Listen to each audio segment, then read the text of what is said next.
ছাত্ৰ-ছাত্ৰীসকল এটা মেছেজ আহি আছে তোমালোকৰ যে ৰিজাল্ট দিব কেতিয়া আজি 15 তাৰিখ যেহেতু সকলোৱে প্ৰশ্নটো কৰি আছে কাৰণ 15 তাৰিখৰ আগত দিয়া কথা আছিল এডমিটত স্পষ্টকৈ লিখা আছিল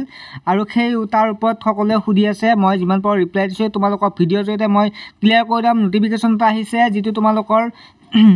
NMS পৰীক্ষাৰ যিটো অফিচিয়েল ৱেবছাইটৰ পৰা আহিছে অফিচিয়েল এপৰ পৰা আহিছে তোমালোকক মই অফিচিয়েল ৱেবছাইট কি দিছে সকলো ডিটেইলছ তোমালোকক বুজাই দিম কি আহিছে SMS কেতিয়া ৰিজাল্ট দিব সম্পূৰ্ণ ডিটেইলছ আহিছে তোমালোকে চোৱা ছাত্ৰ-ছাত্ৰীসকল ইয়াৰ পৰা তোমালোকৰ এটা কথা কৈ যাওঁ যিবিলাকে এতিয়ালৈকে পে'মেণ্ট কৰা নাই তোমালোকে পে'মেণ্টটো সোনকালে কৰি লোৱা আৰু যিবিলাকে গমেই পোৱা নাই তোমালোকক কৈ থওঁ যে কি হয় SI এডুকেশ্যন তৰফৰ পৰা ক্লাছ 9ত তোমালোকক টিউশ্যন কৰা হ'ব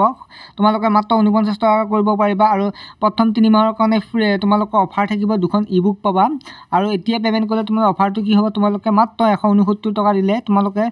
3 মাহ তোমালোকে ফ্ৰী পাবা 3 মাহ পঢ়িব পাৰিবাই লগতে তোমালোকে ই-বুক দুখনকৈ পাবা আৰু একেবাৰে যদি তোমালোকে দিব বিচাৰা মাত্ৰ 480 দিলে হ'ল তোমালোকে অধিক জানিবৰ বাবে যিটো নাম্বাৰ আছে তোমালোকে এই নাম্বাৰটোত কন্টেক্ট কৰা ফোন কৰা বা তোমালোকে SMS WhatsApp কৰিব পাৰা ছাত্ৰ-ছাত্ৰীসকল তেনেহ'লে আমি আহিছোঁ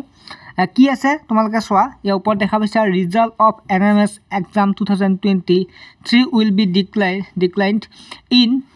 March 2024 2024 তাৰিখে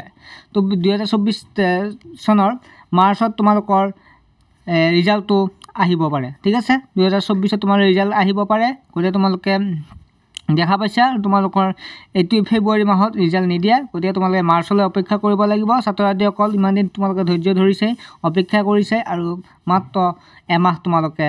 এমাহো নহয় যেহেতু মাৰ্চ বুলি কওঁতে মাৰ্চত প্ৰথম ভাগতো দিব পাৰে লাষ্টৰ ফালে দিব গতিকে তোমালোকে আইডিয়া কৰিলা যে 20-22 দিন তোমালোকৰ আছে গতিকে তোমালোকে শান্ত থাকা ভালদৰে পঢ়া শুনা কৰি থাকা মোৰ তাত টিউশ্যন কৰিব যিবিলাক আগ্ৰহ তোমালোকে SMS কৰা ঠিক আছে নেক্সট এটা ভিডিঅ' তোমালোক পাম ৰিজাল্ট অহাৰ লগে লগে পাই দিম তোমালোকে গ্ৰুপত SMS কৰিবা অৰ্থাৎ গ্ৰুপত তোমালোকে এড হ'বৰ বাবে তোমালোকে নাম্বাৰটোত